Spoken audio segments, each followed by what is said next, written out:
And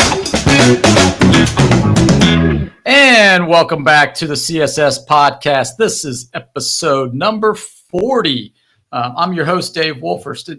Gentleman in the middle is my son, Sam Wolfers, and the gentleman to his right, my right here on the screen, is the one, the only, the man, the myth, the legend, Mr. Charlie Crawley.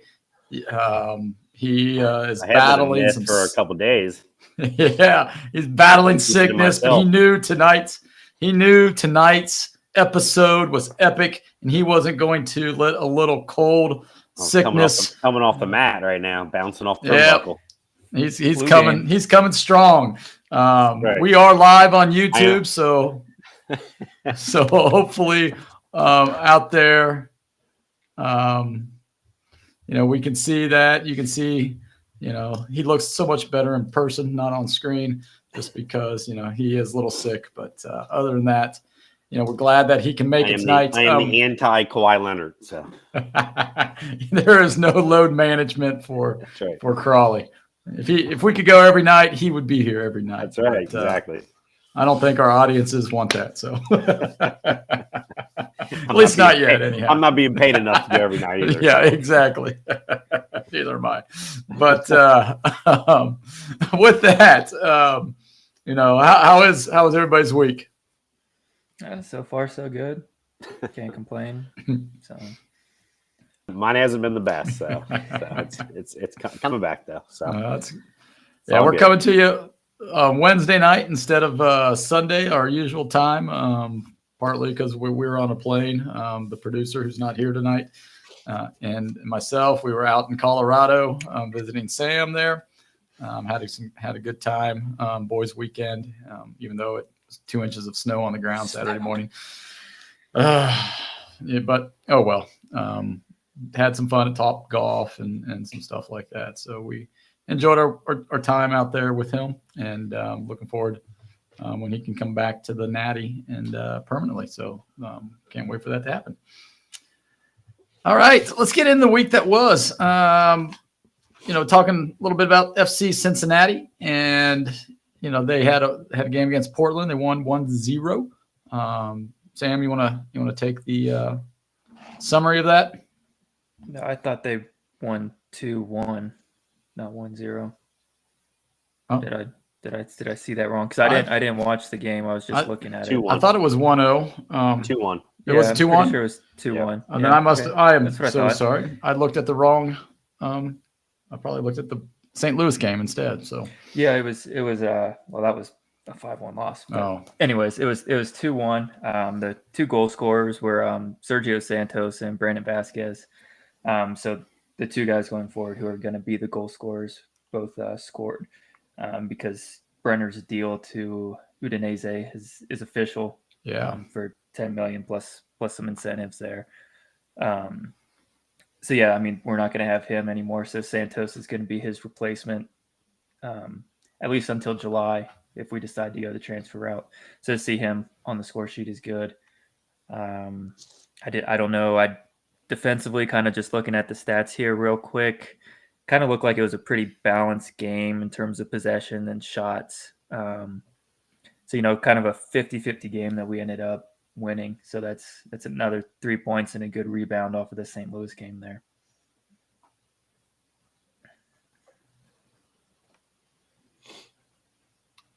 Yeah, I agree with all that. Santos, that was his fourth goal of the season.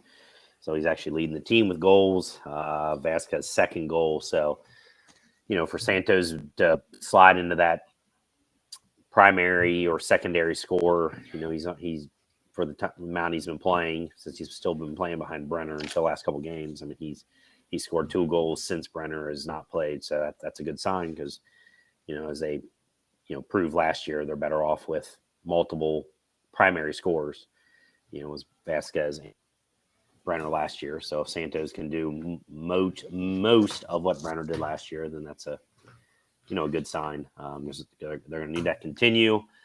Next week they play New England, who FC Cincinnati and New England are tied for first in the Eastern Conference. So both coming in with 20 points. So they're at New England, so that should be a tough game and a good game to kind of get another measuring stick game for them at this point in the season. Yeah, I like the fact that they rebounded after a tough loss and showed some mettle there, and hopefully that carries on. We got an update at the 37th minute in the U.S. Open Cup. It's 0-0 still, so hopefully we can get on the board here before we leave the podcast. We'll give you live updates throughout the show once we get them. So. Anything else on tonight's game? Just on tonight's game, it looks like they've rotated the squad pretty heavily. Looks like Nick Hagland is the only main starter that's in the starting 11. Alvis Powell, who comes off the bench a decent amount, is getting a start. But yeah, I mean, they've got the backup keeper in, both backup strikers. So yeah, I mean, they've got their backups in. Which isn't too surprising. I figured they probably do that. And, if they're tied or losing, come the 60th minute, I think they'll bring on the reinforcements and do what they can to win the game. So, I mean, I think right now they're just kind of in a feeling out period. Hopefully they can get a goal, but if not, they've got the backups coming. Yeah, and Louisville back in the FC Cincinnati's USL days were their primary rival. Louisville and Cincy went back and forth. Not the biggest fans of each other. If I remember right, the Louisville head coach was kind of primary target number one for FC fans and kind of crapping on him and stuff. And he gave it right back, and he was a jerk about it too. So, and I think the head coach at Orlando or something. So, I think he's in MLS coaching now, if I'm not mistaken. All right. Speaking of coaches and coaching news, UC football coach, they had spring practice. We talked about that last week on the show, and some news out of UC transfer portal in the football world. Ben Bryant, quarterback Ben Bryant, hit the portal to see what's out there, and hopefully, he gets an opportunity to shine somewhere else because he do not think he fits into what Coach Satterfield has in mind for his offense here at UC now. So we'll see where that goes. I mean, I think Emory Jones is the guy. I think so too. That's what it looks like. The offense that Satterfield likes to run, he likes that dual threat at QB. So I think Emory Jones, fits that mold. And then I would assume Prater would be the backup, but I don't know. I don't know what his story is going to be. He hasn't played yet. Prater hasn't played. Right. Yeah. You would think the freshman, Dragosh, played a lot during the spring game. He was the only one that could be hit, so he ran around like a wild man, it sounds like, and threw the ball over the place. So I'm sure the defense was having fun, though, chasing him around and actually getting to hit a guy without a red shirt on. So thing about Bryant, though, is that a lot of people had said he was having a better camp. If they were just basing it on the camp, most people were saying he was having a better camp. He's just more accurate. He's a better thrower than Emory Jones. So just based on that, because you can't in camp gauge the running as well because you can't get hit. So, yeah. And we know that Ben can't really run like Emory Jones. So, it's one of those things where depending on the style of play, he's at the portal. And, I know there are some teams, Power 5 teams aren't happy with their quarterback situation right now, and he may get a sniff at one of those Power 5 schools. I don't know. We'll see. I mean, a lot of coaches like that experience, playing a lot of games versus bringing a young kid in. So we'll see what happens there. We do wish him the best of luck, and you never know. He might come back to Cincinnati. Just don't know. I would say real quick, if it wasn't for the fact that primetime son is the quarterback at Colorado, I'd say you go to Colorado. They're literally their entire team is transferring. So yeah. Well, 18 guys yeah. I think I saw. I think entered I was the up to portal after 19 the spring last game. I saw, maybe Yeah, even 20. So it was 19. Yeah, and you know, a lot of them use the you know, the spring game as a springboard showcase. showcase, right? Yeah. So, but yeah, they just tweeted out that all the players that went in the portal will now have access to their practice films. So, so that was the non-controversy. yeah. So Dion's making amends right there because he wants to get some better people there. But yeah, but actually from a UC standpoint, I saw they offered the leading receiver, the Colorado leading receiver, that caught even was leading receiver in the spring game. They've already offered him a spot. So yeah, I think like 4 or 5 other schools did as well. So yeah, you know, it's all going to be about the NIL money. And I don't know where UC ranks. Cincy reigns. Yep. There we go. That's what they got. Speaking of reigning, you know, Wes Miller brought in a really good shooting guard from Kentucky. I know he did not get to play a ton there because of stuff out of his control, injuries, etc. But when he was at Iowa, CJ Frederick could really fill it up, and one of the more pure shooters in the Big Ten, as when he was playing for Iowa. And Iowa likes to shoot the 3 ball. And when he went to Kentucky, he did say that it was real hard for him to turn down Wes Miller. And, you know, he really liked what Wes was about and what he was bringing to UC, but he felt like Kentucky was the best option for him then. Well, you know, now comes full circle, and he's a Bearcat. Any thoughts on CJ? I think it's good to get somebody who's got at least the potential to be a knockdown shooter for him. It's been a while since they've had a guy like that. I don't know that I can think of one off the top of my head who you would consider just a pure knockdown shooter. Logan, maybe. Yeah, I mean, how long ago was that? I mean, that was a long time ago. Right. Nick Van Exel, I don't know, but I'm thinking when I was there, Roger McClendon was probably, you know. So Darnell Burton.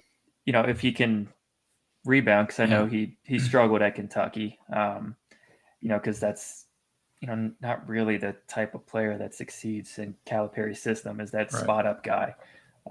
So it'll be interesting to see how he adapts and how he fits in. So that'll be, I think it's a good pickup for them. Oh, I think it's a great pickup for them. That's what they're lacking. Yeah, I'd say as long as he, as long as he's healthy, because he hasn't been able to stay healthy at least the last couple of years. Right. So if he can stay healthy, I think it's an A+. I mean, you got a guy who's played at Iowa and at Kentucky. I mean, obviously he's got talent. He wouldn't be able to play in those two places, and if you didn't have just pure talent. So he's got big. He's basically going to be the only one on the team with, that high level conference experience. Mm-hmm. So they're going to, lean on him a lot, I would guess. And then they also got the Temple big man, which was a big pickup too, because that was definitely that is right. a missing place. Jamil Reynolds. So Locken won't have to be necessarily the center anymore, because Locken, I think, has a little bit more skill than Reynolds, this new guy does. But Reynolds will fill that place of just rebounding and low post scoring, which, Locken now I think can use the skills a little bit more and step away from the basket. So I think that was kind of a, between those two, it's only two they've gotten, in the transfer portal so far, but I think very, very helpful pickups for what UC needed. Yeah, and when you mix those two guys in with their recruiting class, they've got a pretty good recruiting class coming in with Griffith and James. So I mean, that's 2 4-star guys. So I think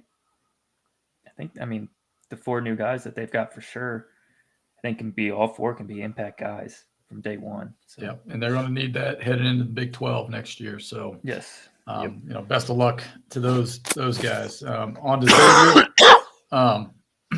to Xavier.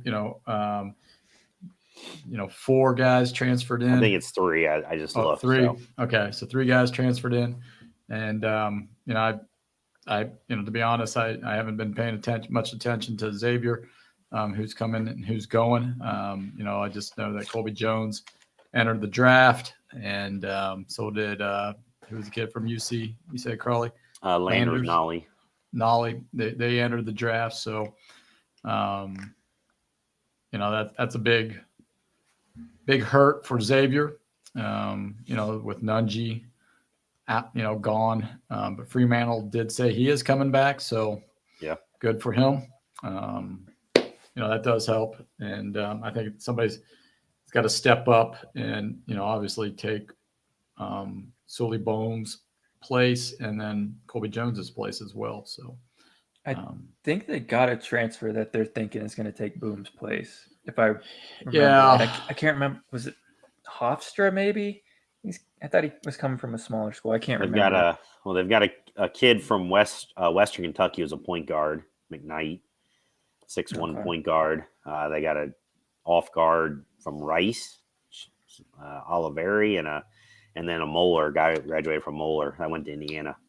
Yeah, that's right. But he's a big guy, 6'9" guy. So didn't play much at IU. So yeah, so McKnight or Oliveri would be probably either one, a combination of those two would be the backcourt. So right. All right. Moving on to the Reds here. Big the week started out promising for the Reds. Taking the first game from Tampa Bay, 8-0, and then the wheels fell off for the next 6 games. 10-0, 10-0, I think it was. And then going to Pittsburgh and lose 3 to Pittsburgh, and come back home and sweep the Rangers with a walk-off home run from Nick Senzel. 3 comeback victories, if you want to say that. Today's wasn't really a comeback.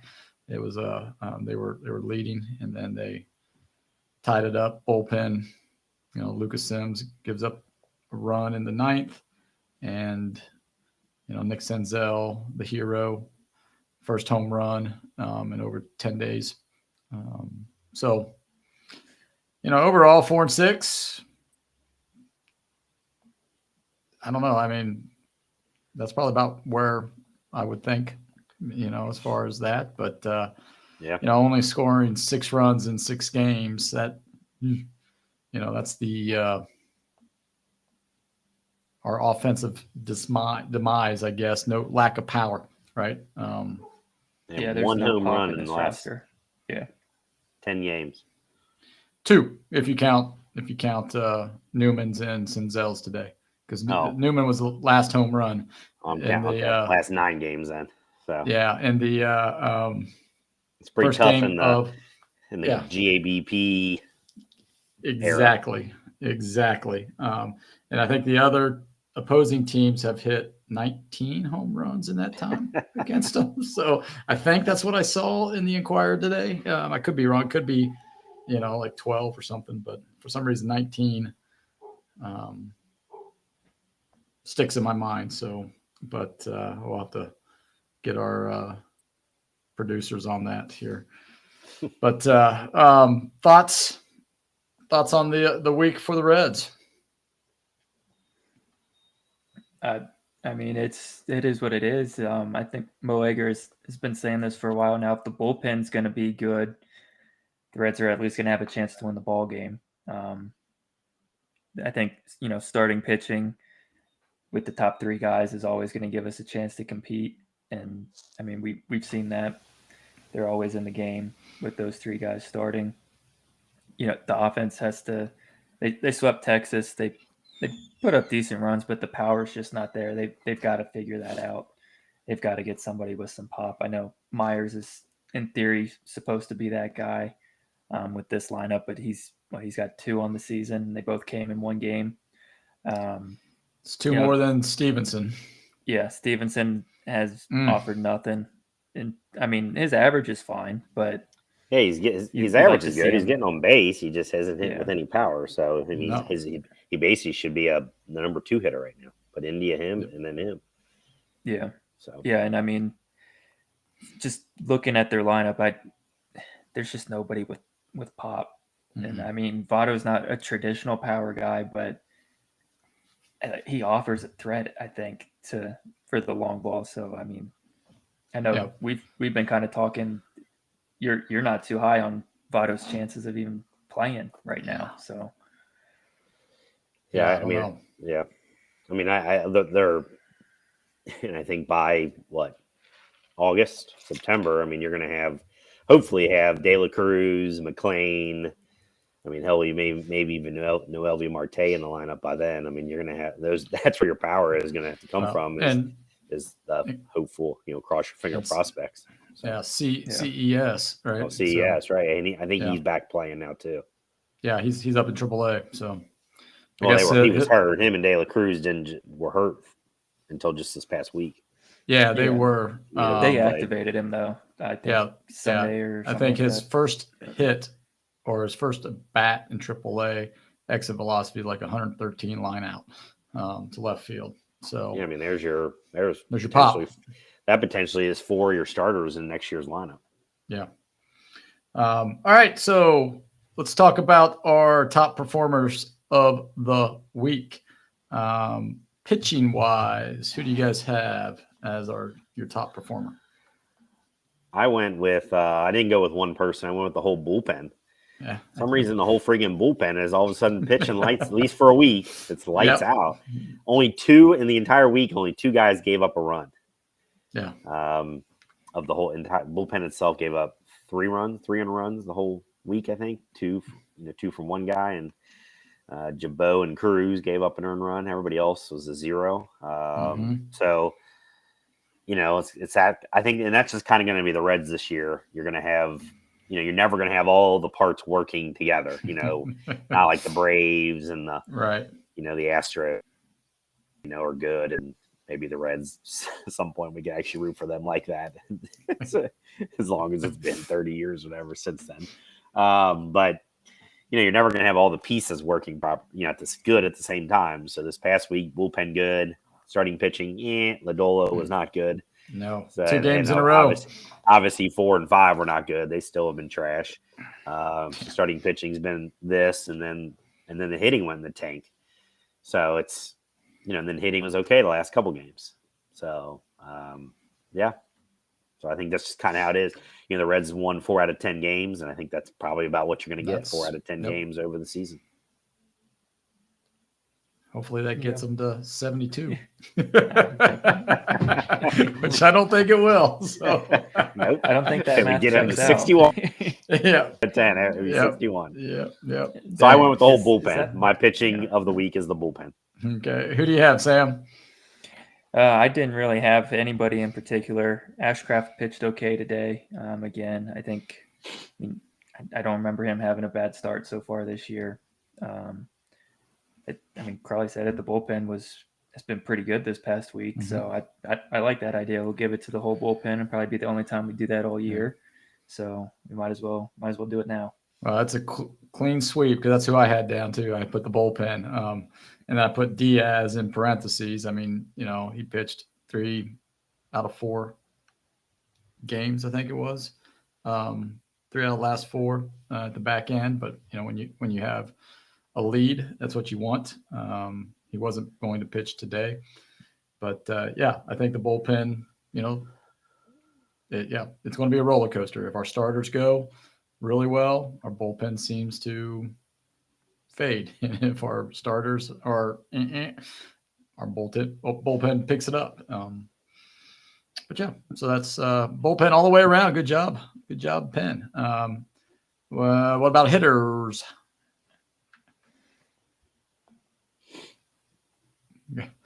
I kind of going off the last 3 games here. I'm trying to look at some box scores because Pittsburgh, I don't think we can shout anybody out for that series. That was pathetic. Yep. So I'm trying to look here at some recent box scores and see.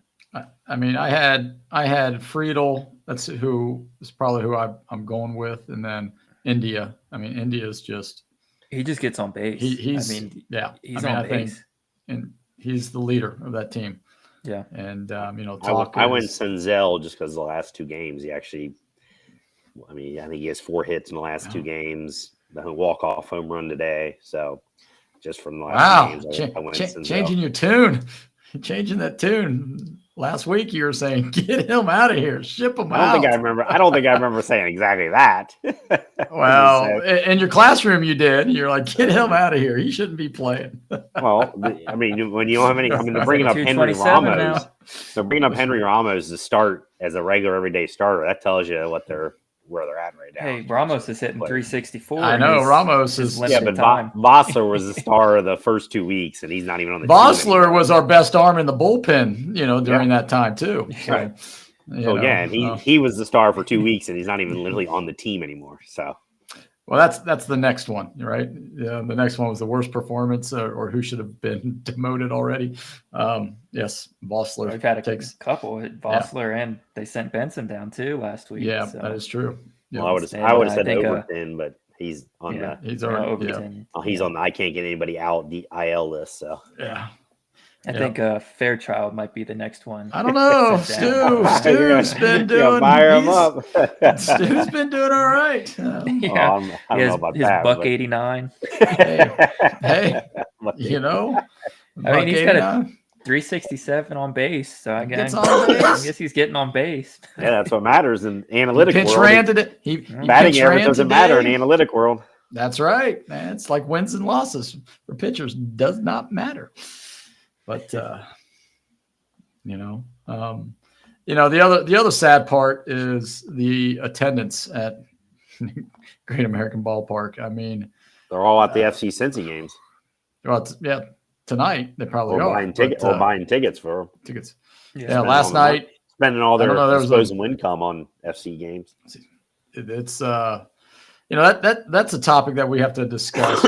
Fans, and I know we mentioned it early in the in the fall about FC Cincinnati's impact on the city, the Bengals' impact on the city, and where does that leave the Reds and diehard fans and things like that. And we'll probably go into that a little bit later.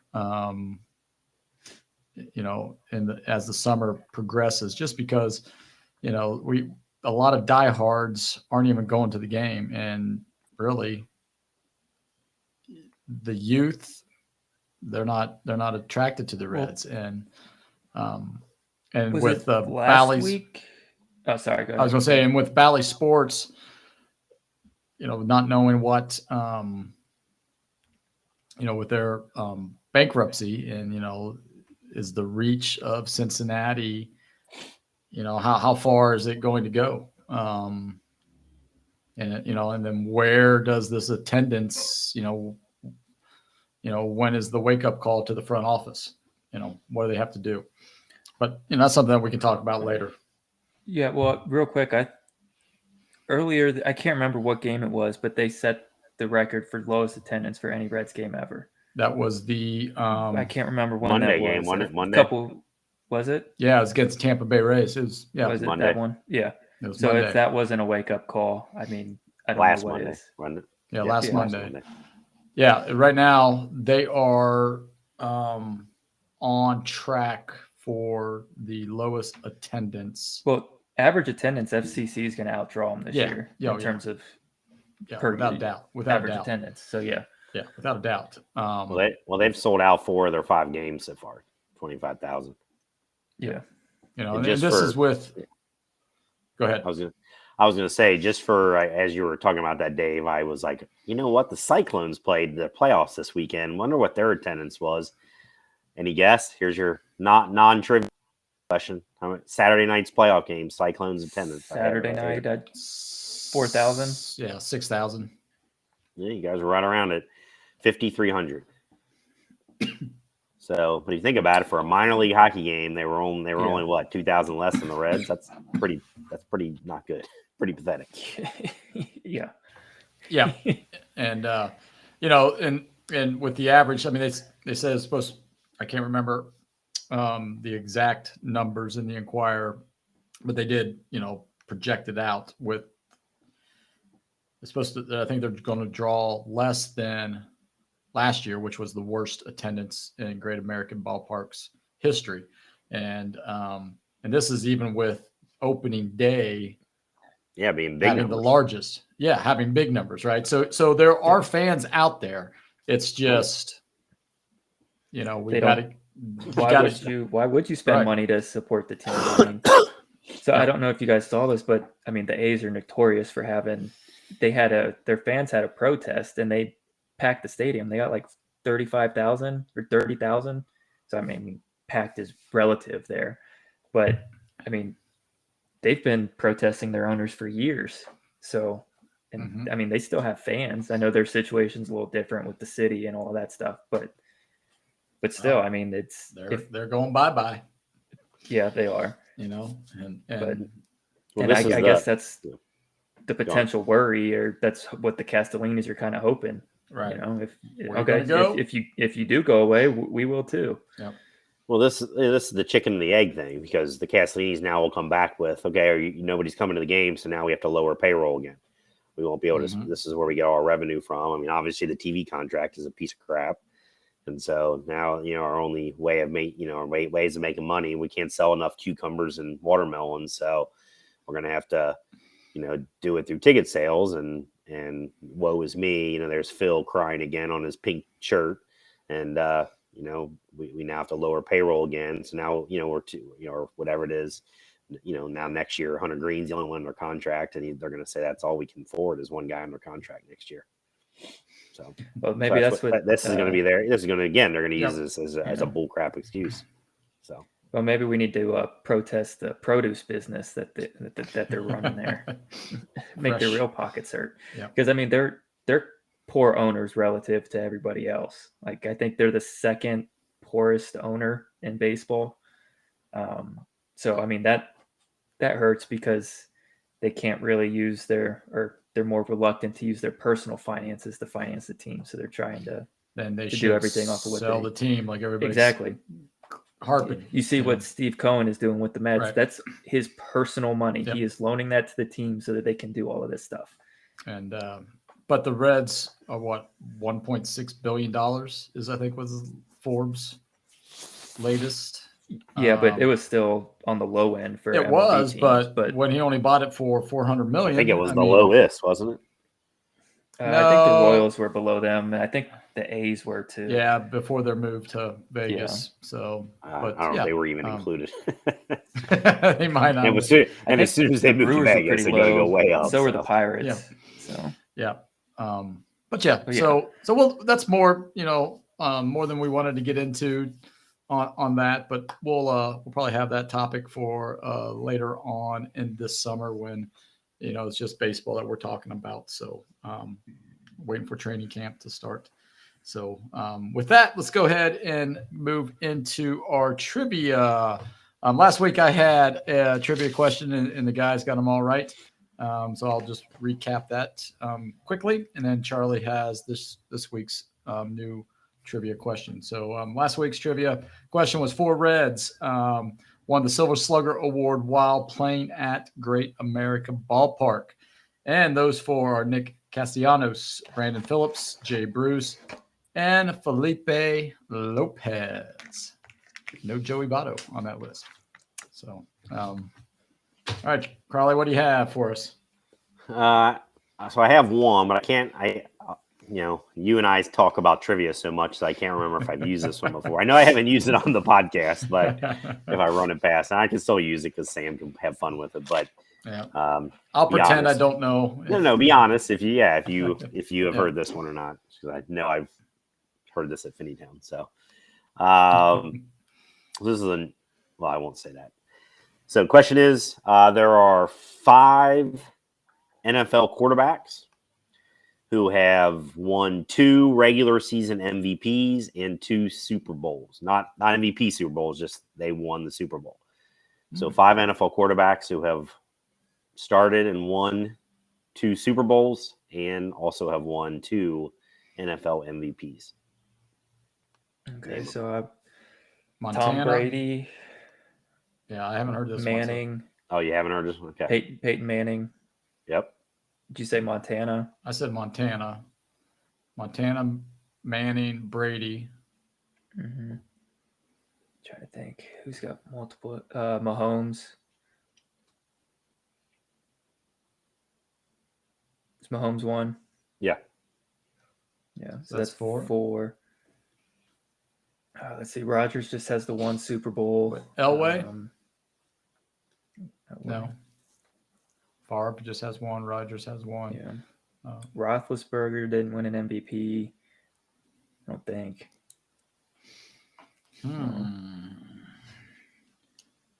Steve Young only won 1 Super Bowl. Are you sure? I don't know. 2? Did he win 2? Is it Steve Young? Steve Young, yeah. All right. Steve Young. Okay. That was the tough one. All right. So there we go. We got it. Yeah. All right. All right. So those of you that are out there in YouTube land or listening on our podcast, you can always, play along. Normally we don't get them right on these, but we did tonight. So if you have a trivia question you would like for us to try to answer or put it online for you or talk about it on the show, you can leave comments in the YouTube live section there, or you can also shoot us an email at csspodcast@yahoo.com or hit us up on Instagram, Twitter, or Facebook at Cincy Sports Scene. So now comes the fun part of the evening, our NFL mock draft. Got my Bengals shirt on here, so we're getting ready for the draft tomorrow night. So we're going to preview our drafts. Excuse me. And we've got two things that we're going to do tonight. The first one is a simulation of all 31 teams. Each of us last week drew a number between 1, 2, and 3, and that's the order that we're going to go. And we're just going to circle through it, and we are going to make selections for those teams that we have. And then we'll see. We'll come back next week and review our picks and see how that played out. How accurate we were. The second round that we are going to do is the Bengals' first 3 picks, who we think the Bengals are going to select or who we wish they would select. And when you're doing something like that, you have to be realistic of who will be there when they draft those positions. So with that, I am on the clock. We're going to try to go kind of quick. And like I said, my producer's not here, so I've got to jump back and forth between the sheets and the big board and everything else. So I am on the clock. We're going to go about 15 seconds, 30 seconds. Somebody want to get a timer there? And because I don't think I can multitask, but I can't do 5 things. So if one of you two want to do that. Yeah, I'll put one on my phone and I'll get a little countdown here. So all right. So on the clock is me for the Panthers. So, real quick, how are you guys doing it? Who you would take if you're the GM, or who you think the team is going to take? Well, it's probably a combination of both, right? Because because I just didn't know which way to lean, which way I wanted to go with it. We're the GMs, but we also know that each team has needs. So, I base mine on, I try to, figure out the needs of the team and go with one of those. So, and that's what I did. But then, I only know so much Houston Texans information. So, I'll be honest, I did not spend hours listening to Houston Texans mock draft analysis and stuff. So if you guys did, more power to you, but I did not do that. So I did some homework, but we'll see. All right, so the Carolina Panthers are on the clock, and easiest one. My pick, Bryce Young out of Alabama. So Crawley is up next with the Texans. Time starts. Texans. Yeah, this one actually is kind of tough because there's been some debate now, I guess, about moving away from the quarterback. But I'm going to go. If you get a chance to get a quarterback that high up, because who knows next year. So I'm going C.J. Stroud. C.J. Stroud out of Ohio State. Sam's on the clock with the Cardinals. Makes my pick a little easier. I think this is a good trade spot, but we're not doing trades. Correct. They want to trade out, definitely. I think that they would be a trade candidate here, but I'm going to go with Will Anderson at Alabama edge. Will Anderson. So that goes to me with the Colts. And this one could go either way, but I think they're leaning towards the kid from Kentucky, Will Levis. Seattle is on the clock. Yeah, another one that I was going back and forth. There was a lot of different mock drafts were split between these two, and I'm going to go since I know they have a second pick in the first round. I'm going to wait on the quarterback. I'm going to go Jalen Carter for Seattle. Jalen Carter, defensive lineman. Seattle. Yep, it's a good pick. All righty, so the Lions are on the clock. So this is where it gets interesting, I think. In the real draft, I really do think it's going to get interesting. Yeah. So according to their team needs, what I'm looking at, other mocks, it's looking tight end, wide receiver. I don't think you can take a tight end this high. So I'm going to go wide receiver, Jackson Smith and Jigba.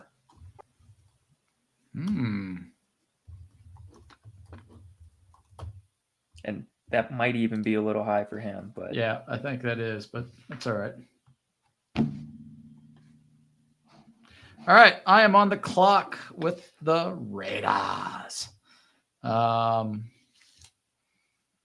So I know the Raiders, the talking cornerback, tight end. I think it's high for a tight end here as well. I mean, they got Garoppolo. I don't think they're going to take a quarterback here. So I think I am going to go with the best cornerback available, and that's the kid from Illinois, Devin Witherspoon.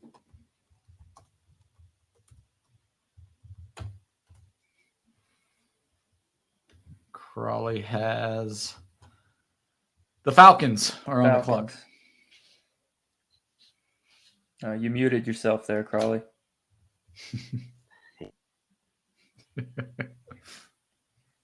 He's muted again. Why does he keep getting muted? I don't know. Let me see. Now again. Gotcha yep. Now. Okay. Well, I muted myself because my dog was barking like a crazy thing. So, and then it wouldn't. Whatever. So, so as I was saying, if this guy is still on the board when the Falcons come up, I think they will do a 40-yard dash sprint up to the mic. Because this guy's been talked about as maybe going 3-4. Tyree Wilson, defensive end, Texas Tech. Tyree Wilson. Yeah. Got to scroll down to get him here. Really? Yeah, PFF had him 28. Yeah. On their he's going. there. He's moving. But he up. sounds like he's moving. Yeah, up. he's moving up in a lot of draft boards. Yep. So I got You've got the Bears. So yeah, I think Bears are gonna. It's a perfect place for them to take the best tackle available. Kid out of Northwestern, Peter Skoronsky. However, really? Because they got him at 5 overall.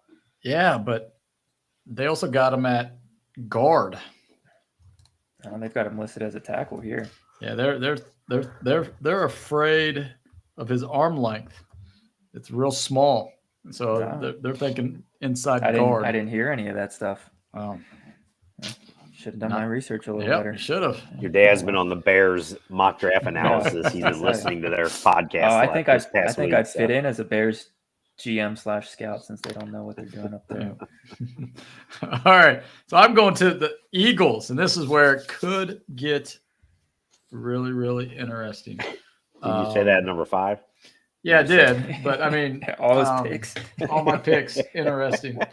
So, hey, quiet over there. I'm doing something. You got 15 seconds. So. Yes, I know. I gotta find my stuff here. So I think I'm going to go tackle because probably the best tackle on the board, Paris Johnson Jr. Got that in at the buzzer. Yes. The Eagles are taking him, huh? That's don't they have like those best 2 tackles in the yes, NFL? but isn't Lane Johnson He's old. like old? 37, 38. Yeah, so they old? I didn't ever think he was that old. I thought I think Jason so. Yeah, Kelsey's that old. I know he's an old man because he was they're both retiring. So yeah. So all right, Crowley, you got the Titans. well, you took my tackles, both my tackles. I'll go with the next best cornerback. So I'll go Christian Gonzalez. Gonzalez.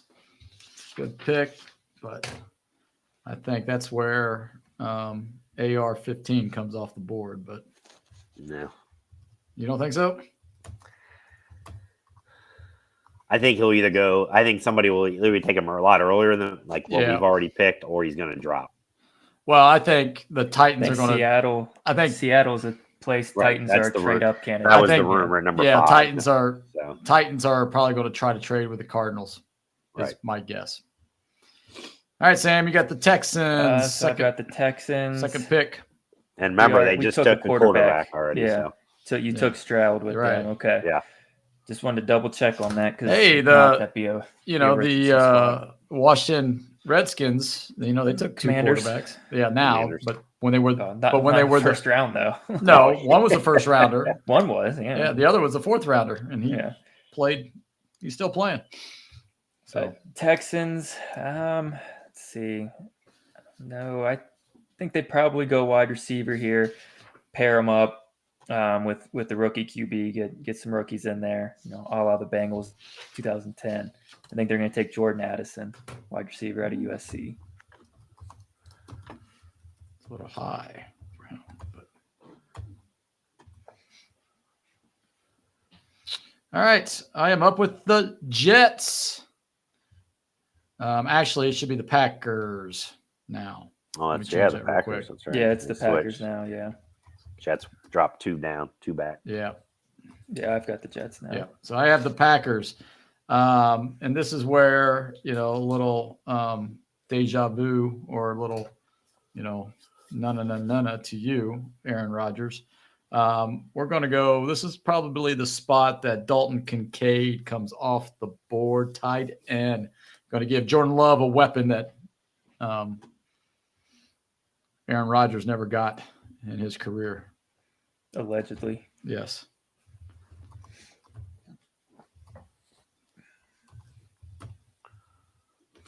Patriots, Crawley. Make Phil Farr happy here. Come on, Farr. What do you got for us? I know you're watching. Put it in the comments. Come on. I'm going to take this is going to be a boring pick for it, but, an important pick, offensive lineman. Broderick Jones, tackle. Out of Georgia. Yep. Yeah, they're saying he could be the first tackle off the board as well in the latest mocks. Yeah, I was hoping he'd fall to me at the Jets here. Yeah. That's I think their main need, and I don't know that they can take a linebacker this high, especially with the linebacker class that we have currently. They don't need a QB, don't need a running back.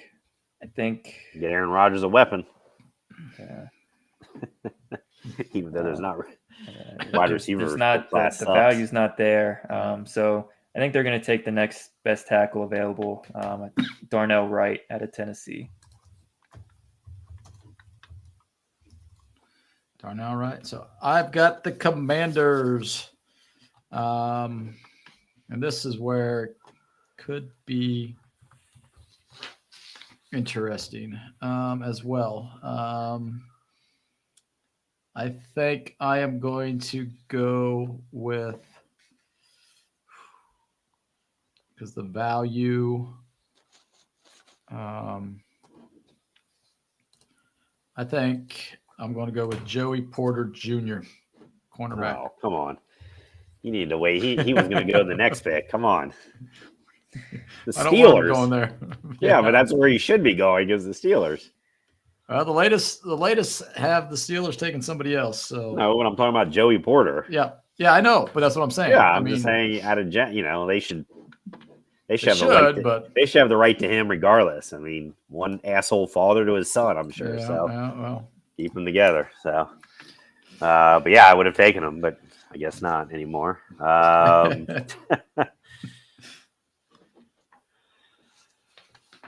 Well, I'll take. Steelers are going to take another receiver, Zay Flowers, out of Boston College. Zay Flowers. There he is. There he goes. All right. All right. So Lions are on the clock with their first pick. I think. Oh, I've got the Lions again. Okay. So I took Jackson Smith and Jigba.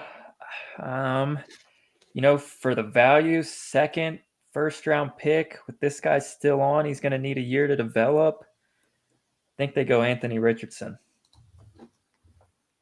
Whoa. Based on how our draft has played out, I think that's the play that they've got to go with there. Yep. Jared Goff.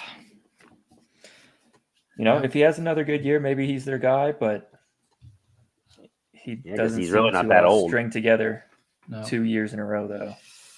All right. At 19, I'm on the clock with Tampa Bay. Tampa needs a tackle. They need a quarterback, even though they got Baker. But I think I'm going to go probably for the value. I think I'm going to go with Quentin Johnson, wide receiver out of TCU.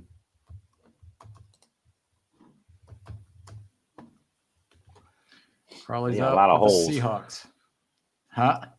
That's Tampa Bay's got a lot of holes. I'd be super surprised if they take a wide receiver because they got two. I would. They got two starters right now. So yeah, I would think probably tackle. I mean, probably, but this is where they might be a trade out of the first round candidate. Yeah, get a couple extra picks.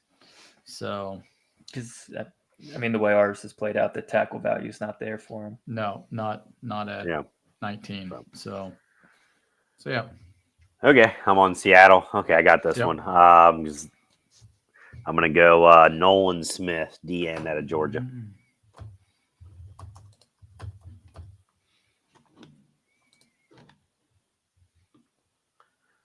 Man, teaming him up with his Georgia counterpart, huh? Yeah, it's usually not a bad thing when you're the two-time defending national champions. That is true. And defenses are calling. All right, Sam. 21 Chargers. 21 Chargers. This is tough. Two guys for me. Depends on if they are going to honor Eckler's trade request, which it doesn't sound like they're going to do. So I don't think they go running back here. So I think that they go cornerback Deontay Banks out of Maryland.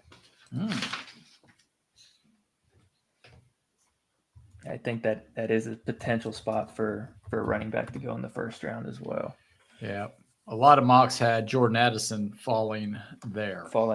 Yeah. Yeah, or Zay Flowers. Right.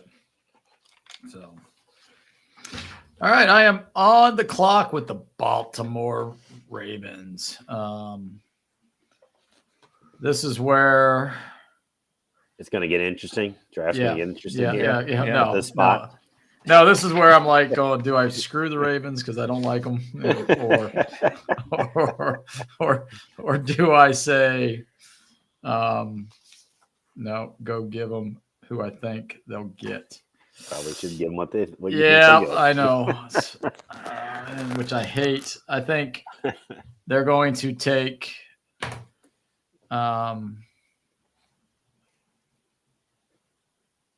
cornerback Emmanuel Forbes, Mississippi State. Yeah. Charlie's on the clock with the Vikings. Okay, I'm going with just because of the mocks. I don't think they should do this, but I'm going with the mocks. They're going to go with the other quarterback in the first round, Hendon Hooker, who's like older than half the quarterbacks in the NFL, coming off an ACL injury. But he's Lamar Jackson's age. Yeah. I was going to put him with the Ravens, but I was like, no, can't do that. I'm not going to draft him. Yeah. All right, Jaguars, Sam. Jaguars now here. Getting into the playoff teams. Yeah. I think Jaguars are going to go with an edge rusher as well. I don't think the interior lineman value is there for them. So I'm taking Miles Murphy out of Clemson.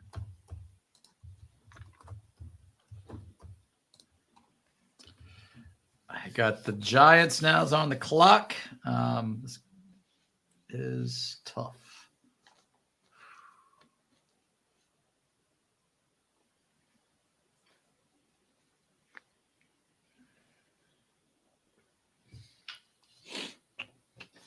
I think this is where tight ends, I think, start coming off the board right here, 25, 26, 27, 28. So I'll go with Michael Mayer out of Notre Dame.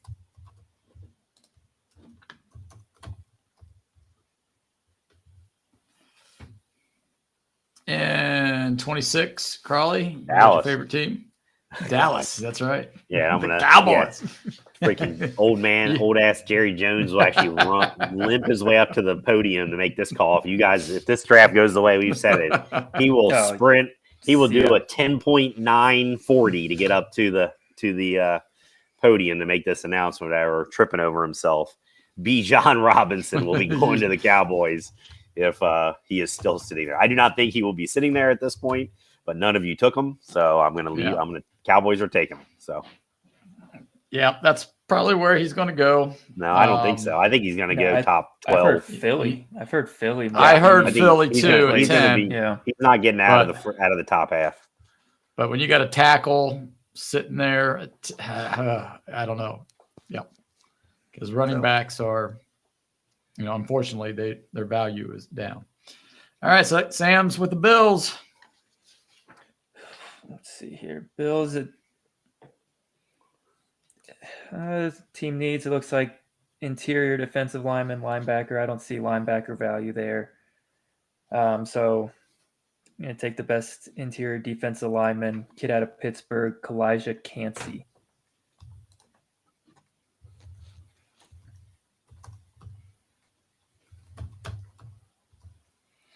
Kalijah Cincy. All right, I'm on the clock with my hometown Bengals. So, who do we go with here?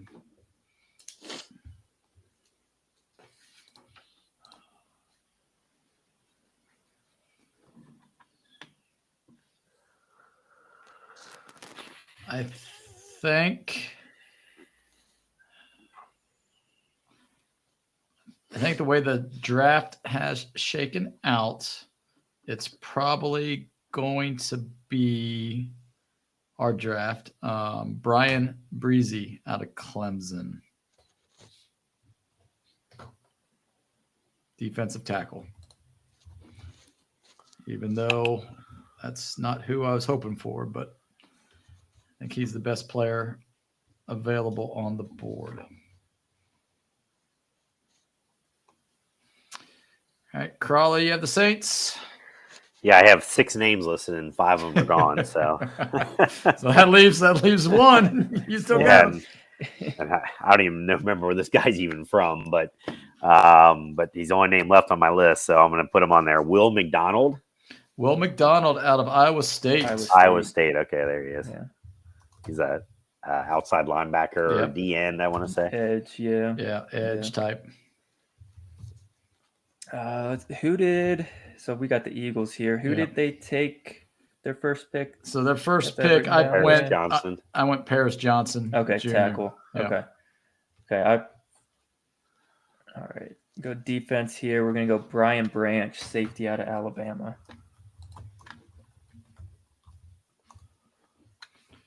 Safety, Alabama. And I have the Chiefs. And I think this is where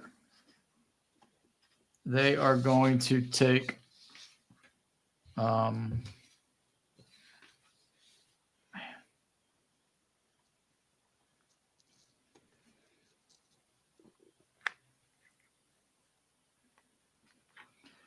I think I'm going to go with the second running back is going off the board, Jahmyr Gibbs from Alabama.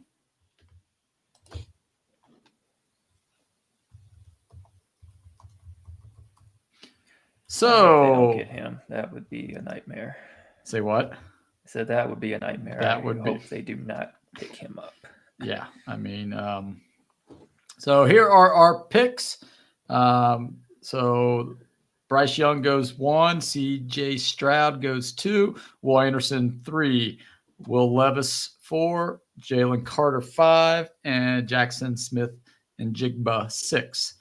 The Raiders then picked Evan Witherspoon, Tyree Wilson goes to the Falcons, and Peter Skoronski goes to the Bears at 9. Paris Johnson Jr., Eagles, Christian Gonzalez, Jordan Addison rounds out the top 12.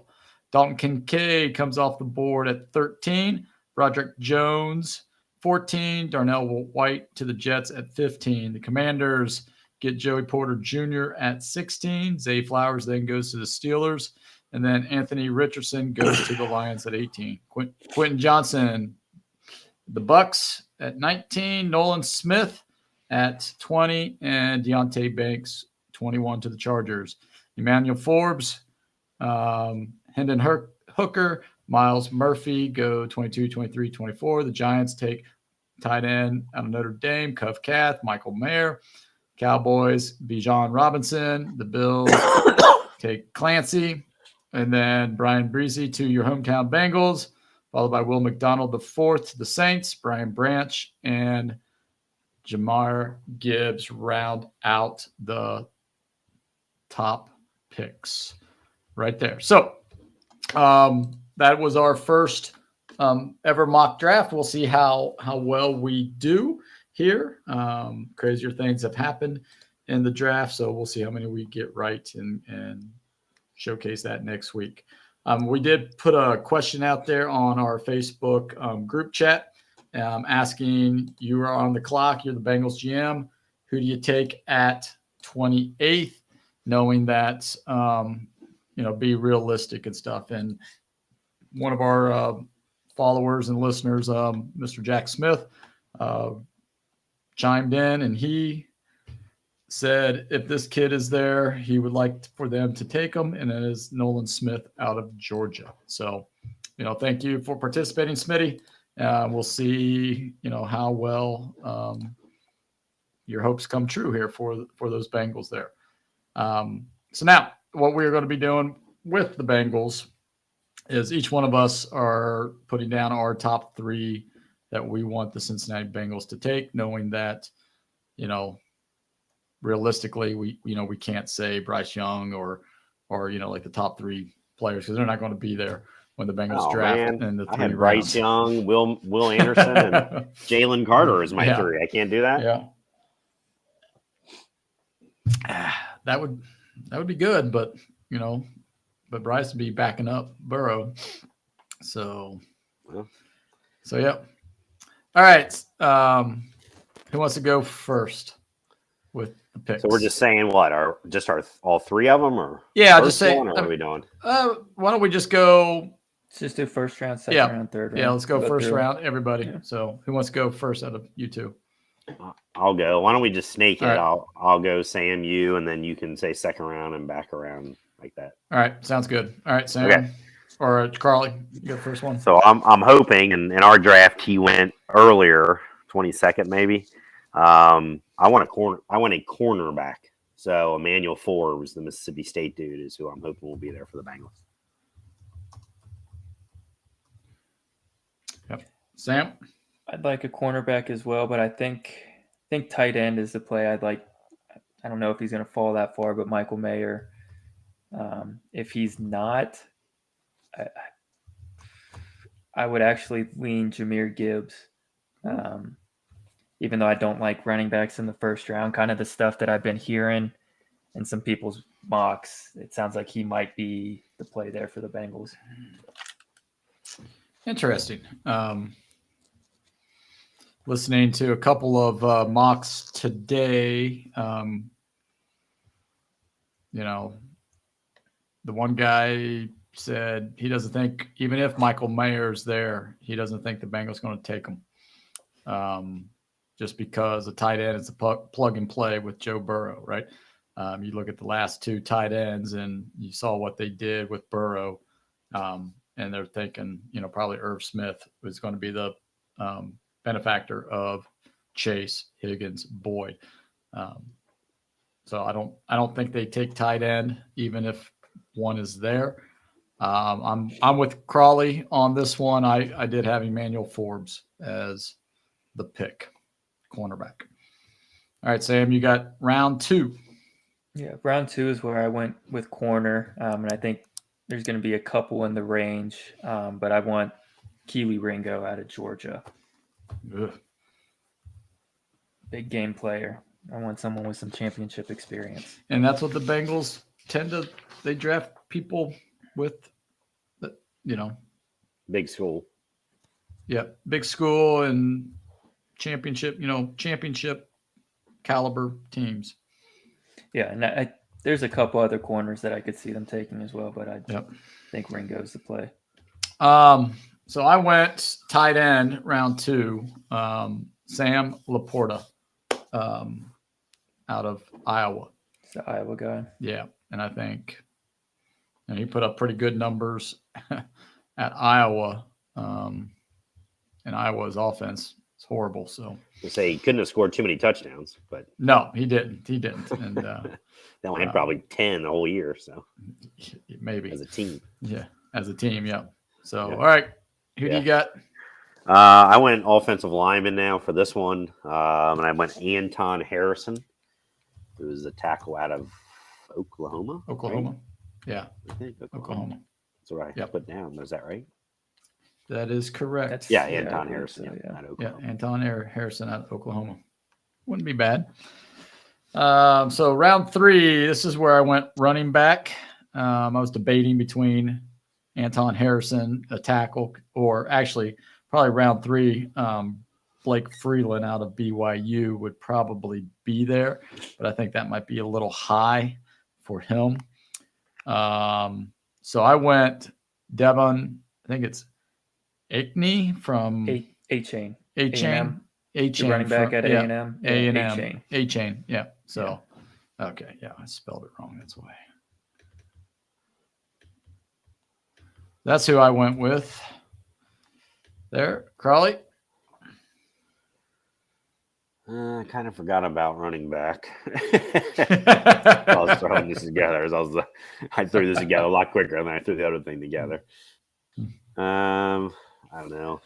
I mean, I'll just look at these guys here. Let's go with. I'm just looking at base on this list here. Just to be someone different, I'll go with this Pittsburgh dude, Israel Abanaconda. Yep. I'll take that as a chance there as a running back. But who I really want, who I actually had down because I wasn't even thinking about tight end or running back. I really wanted to take Tank Dell, the wide receiver out of Houston, because he's a returner. And if I never have to see whatever that dude is, Trent Taylor or whatever his name is, return another punt again, I will be a happier person about the Bengals. So really, I'm drafting him for his return skills to get rid of Trent Taylor. But I'd be happy with Tank Dell. So, yeah, a guy with return skills. Third-round guy out of UC there, Tyler Scott. I think could be a returner, but I don't think he'll fall that far in the third round. I think you'll get the kid from Pitt like round 6. He's not. I mean, he's the 8th ranked running back, and a lot of them were having like that Zach Carbonet from UCLA, in the 4th round. Well, they were saying Third, second 4th round for him. Really? Yeah. I saw a lot third, fourth round for him. So I'm looking at Daniel Jeremiah, who's and he has that Pitt guy at number 84. Wow. Overall. Yeah, but he also has him higher than the Texas A&M guy. Yeah, he has him at 87. Yeah, he had some wacky, wacky picks, and I'm like, no, that's not going to happen. So, but who am I? So, all right, Sam, you got the last one, round 3 here. Yeah, I think they go tackle here. You mentioned his name earlier, Blake Freeland out of BYU. There's going to be some other options, of course, but I think how I did it, I think tackle is the play here. Yeah. Just to get that added depth. If he doesn't start year 1, he doesn't have to. But if we need him to, third round tackle should, in theory, be able to step up and play. Hopefully. Well, second round tackle was supposed to do it this year, but never did very well. Jackson Carman. So no, that was second round last year. That's what I said. Second round last year. 2 years ago. 2 years ago. Yeah, that's what I meant to say. Yeah, 2 years ago. Yeah. So, all right.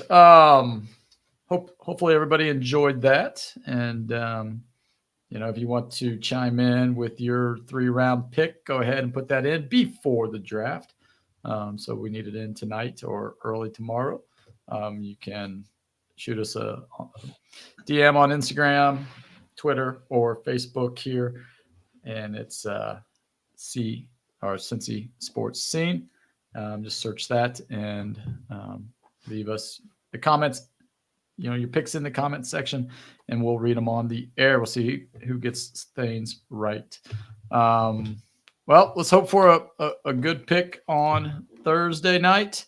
Hopefully, we're not reaching for anything. I would not be surprised if they traded back. If they didn't like anybody, or if they could get somebody, later at, say, 30, and get an extra pick somewhere along the line. But, we'll see.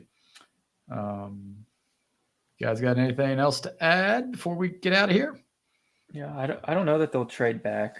I think if they would trade back, they'd probably have to trade out of the first round. I think they'd have to move back that far.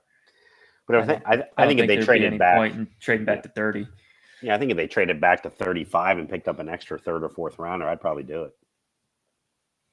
Because I think, I think from 28 to 40, probably you can get about the same level of player. Because I get, there's no absolute 100% need. So right, I wouldn't. So plus and if running, you could feel better about taking a running back at 38 than at 28 or something. I don't know. So, right. All right. Until next week, we should be coming to you Sunday evening. So look for us on YouTube at 7:00.